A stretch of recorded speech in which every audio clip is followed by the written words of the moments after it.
Hello everyone, welcome to Dr. Lee's Evidence-Based Integrative Medicine, a place where Asian wisdom meets modern science. I'm your host, Chi-Chan. I'm absolutely thrilled to kick off this podcast and share with you my insights into integrative medicine. In this episode, I'd like to explain to you why I believe integrative medicine is an ideal framework for overall well-being. I'll walk you through my personal journey of transitioning from conventional medicine to the world of integrative medicine. Additionally, we'll dive into the distinctions between integrative medicine, alternative medicine, and complementary medicine. Finally, I will introduce the modalities of integrative medicine, as well as how can we harness the power of integrative medicine by giving you an example to manage hypertension using integrative medicine approach. So, who are we? What defines an integrative medicine physician? Let's break it down using a taxonomy code. In current medical system, taxonomy codes are like labels that help to define the type of physicians you are. For example, think about a cardiologist. They are the specialists in managing cardiovascular issues. In our case, we got our own taxonomy code, which is an integrative medicine specialist. So we are the people who specialize in the treatment of a whole person through prevention and treatment based on medical evidence. We consider all factors that influence health, wellness, and disease, including mind, body, spirit. And it's important to know that we use both conventional and alternative methods to facilitate the body's innate healing response. We incorporate all appropriate therapeutic approaches, healthcare modalities, and disciplines to achieve optimal health and healing. What really sets integrative medicine apart from alternative medicine, complementary medicine, or functional medicine is our guiding principle and approach. We do not dismiss conventional medicine or just blindly embrace alternative therapies. Our mission is to collaborate with patients and create a comprehensive plan tailored to individual needs and based on medical evidence and science. We do not discard the knowledge gained through conventional medicine training. Instead, we recognize its limitation when dealing with diverse populations, each with unique requirements.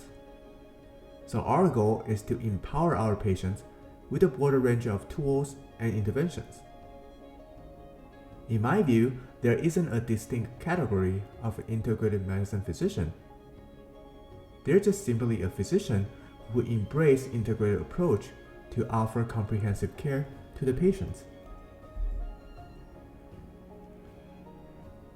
So what does our education process look like? In the United States, the majority of the integrative medicine physicians originate from diverse medical specialties, and most of them hold U.S. board certification. To receive training in integrative medicine, one must enroll in a fellowship program. As listed here, there are several fellowships available across the country, offer training to board-certified physicians. I personally complete a 2-year program, which has 1,000 hours of training and was exclusively open to only MD, DO, and MP. In my class, I had the pleasure to study alongside with different specialties such as cardiologists, surgeons, hematologists, oncologists, radiation oncologists, neurologists, and rheumatologists, and many more other individuals from various medical specialties.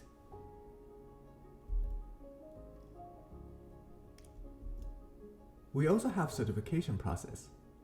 So upon completing the fellowship, individuals become eligible for certification by the Integrative Medicine Board, currently governed by the American Board of Physician Specialties.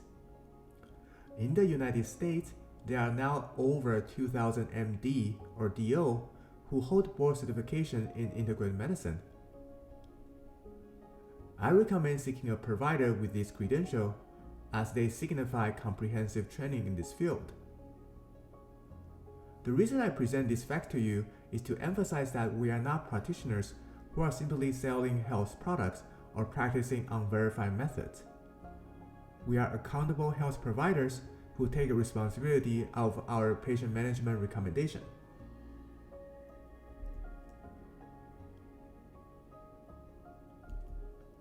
I hope I have piqued your curiosity enough to know more about integrative medicine. Now, I would like to introduce you the modalities of integrative medicine.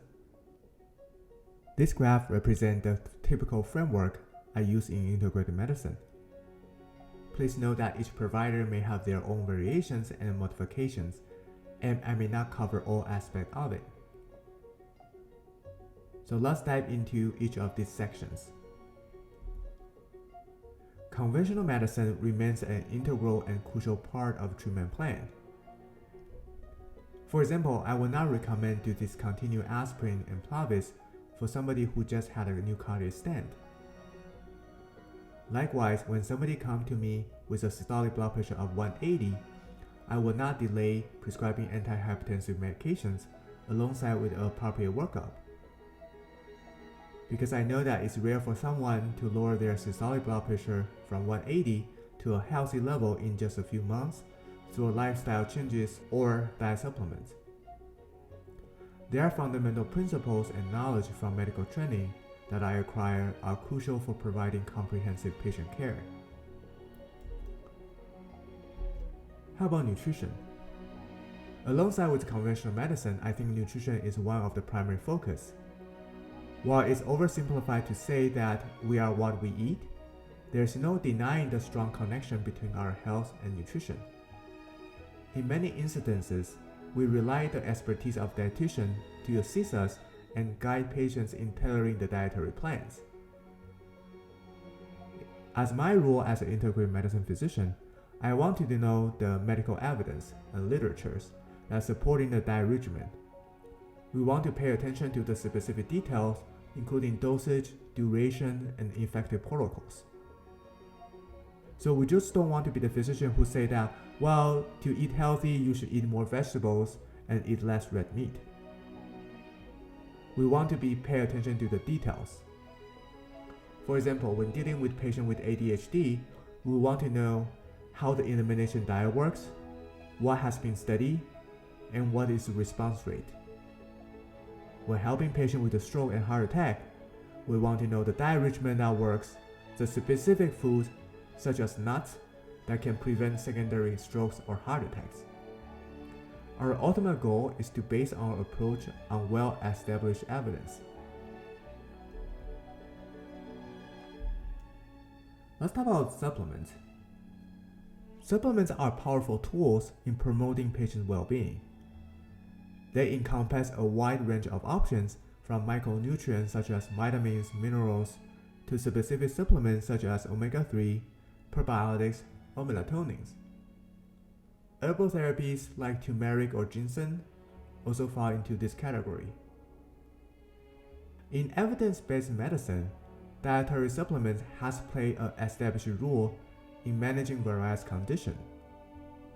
For instance, do you know that American College of Obstetricians and Gynecologists recommend vitamin B6 and ginger for pregnant women dealing with nausea and vomiting? Do you know that American College of Neurology suggests magnesium supplements may be effective in preventing migraine?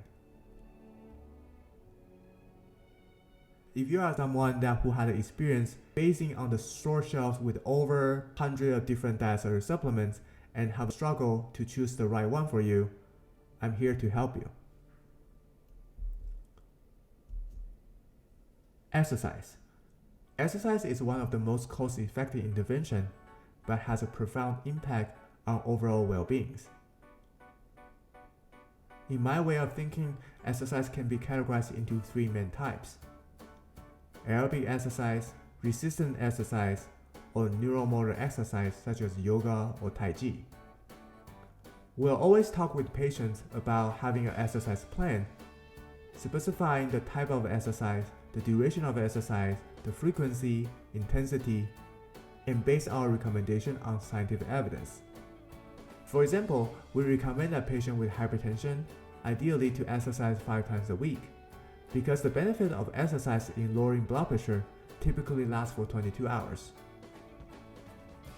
Also, the Sport Medicine Association have guidelines for how do we exercise and what kind of exercise is beneficial for various health conditions. Overall, we are aware that we are not experts in exercise modalities, and there are professional trainers that we rely on who have more expertise in this area. The key point of our job is to know the scientific literature, collaborate with patients together to develop exercise plans. Mind-body medicine has gained significant attention in the recent years, driven by the fact of growing importance of mental health in our society. It's evident to say that many physical symptoms are deeply influenced by mental health issues and stress. When talking about mental health, I'm not a fan of applying reductionist model. The reduction models simplify the treatment by targeting one single dysfunctional molecular pathway for a specific disease. For instance, somebody with a major depression may have a low serotonin level, so that's just using the SSRI to treat depression. I believe in a more comprehensive and nuanced approach along with the conventional medicine. Mind-body medicine offers a range of techniques and modalities, including biofeedback device, meditation, mind-body stress reduction, hypnosis, breathing exercise, and guided imaginary, and many more. Many of them have great evidence in medical literatures. During our discussion with patients, we'll explore this option to patients in terms of their interests and how they would like to incorporate them into their practice. For instance, some individuals may be more visually inclined, so for those patients, we'll recommend guided imaginary as a suitable option for them. Manual medicine is a personal favorite of mine, although it heavily relies on the skills of practitioner. A skilled chiropractors, rehabilitation specialists, or massage therapists can provide significant pain relief as well as address the spine or organ alignment and integrity. I often encourage patients to consider manual medicine as an integral part of pain management strategy. It's fair to say that many of these modalities lack enough clinical studies, so I cannot recommend them solely on medical evidence. However, I personally have some remarkable experiences with some of the modalities, such as cranial psychotherapy. I'm the believer that alignment of body structures and the integrity of fascia affects health. Aromatherapy is also the modality that I suggest most of my patients to try, and there are many established evidence in various conditions. I consider aromatherapy is not only the part of manual medicine, but also involves herb therapy and mind-body therapy that can significantly and easily affect somebody's mood and health condition. Perhaps it's time that we invest more in research focused on manual body therapies so that we can reduce patients' reliance on opioid and improve overall pain management.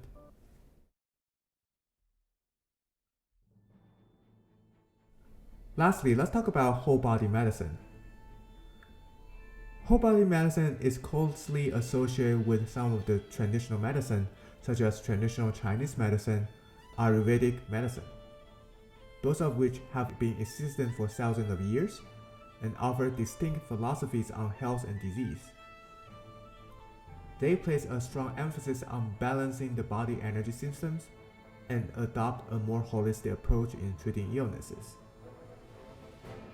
In my experience, I have more exposure to Chinese medicine. Many aspects of Chinese medicine have already been integrated into Western medicine practice as well. For instance, did you know that Medicare now reimburses acupuncture for chronic back pain based on the promising results from high-quality randomized control trials? While whole body medicine operates on different principles compared to Western medicine, I'm optimistic that as technology advances, we'll see a gradual closing of the gap in the future. And those are my brief summary of the integrative medicine modalities. So after we go through the framework of integrative medicine, let's just talk about an example so you have a better understanding how can I utilize the framework in the real health conditions. For example, what is the known pharmacological management for hypertension? Hypertension or high blood pressure is often referred to as a silent killer because it serves as a risk factor for many diseases, including heart attacks, kidney disease, and strokes. The mechanisms for hypertension are complex. In many patients, it involves the narrowing of the small arteries in the body. It can also be contributed to issues like when one cannot manage the sodium in the body properly or have overactivity of the sympathetic nervous system. So just like most physicians, I will start with lifestyle modifications. And the only difference probably is that I will go through the techniques, evidence, and how to effectively implement lifestyle modification, such as smoking cessation, weight loss, and exercise. I will also talk about diet. DASH diet, dietary approach to stop hypertension diet, is a powerful regimen that has shown the promising result in lowering the systolic blood pressure by 11.4 and diastolic blood pressure by 5.5 when combining with the salt restriction. So I will go through with them about the diet that they eat and how can we modify the diet to cater in this diet regimen. In addition, there are certain foods such as cocoa and beetroot juice surprisingly have a really good evidence for dilating blood vessels by increasing the nitric oxide production. For example, you can see here there is a meta-analysis of 13 trials showing that cocoa can reduce the systolic blood pressure and diastolic blood pressure by 5 and 2.7 mmHg. Supplements like fibers and magnesium can also have a modest effect in lowering blood pressure, especially when individuals are not getting enough of these nutrients from their diet. What about mind-body medicine and neuromotor exercise? There's an FDA-approved biofeedback device for lowering blood pressure. This respiratory device can enhance heart rate variability and reduce stress level. Can also have some mild to moderate effect in lowering blood pressure as well. Neuromotor exercise such as yoga, tai chi have shown some evidence in lowering blood pressure.